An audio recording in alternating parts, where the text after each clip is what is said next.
你猜不到的电影音效来源。星球大战中的 R2 第二机器人会用不同的声音来表达情绪和想法，而这个音效的来源是拟音师利用合成器制造的机械噪音，但当时拟音师觉得这个音效的电子机械感太重，为了能添加一些人类的情感，他们录了一个婴儿牙牙学语时发出的声音，再加入到电子噪音中融合到一起，才有了 R2 第二人机合一的声音。侏罗纪公园中出现了很多已经灭绝的恐龙，它们发出的声音也是拟音的，例如充满威胁和残暴的霸王龙叫声，其实是来自可爱的考拉；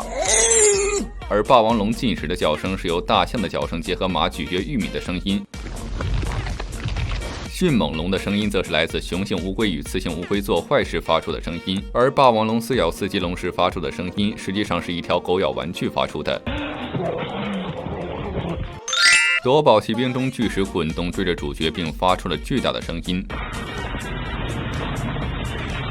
但实际上这颗巨石是特制的道具，滚动时发出的声音非常轻微。为了让这个场景更加真实，拟音师用一辆车行驶在碎石路上发出的声音模拟出了巨石滚动的响声。指环王中戒灵发出的凄厉叫声非常令人毛骨悚然，但现实却一点也不恐怖。这个声音是音效师通过摩擦2个塑料杯子发出来的，再通过调音得到了电影中的声音。而电影中的半兽人也会发出恐怖的声音，其来源则是海狮幼崽发出的声音。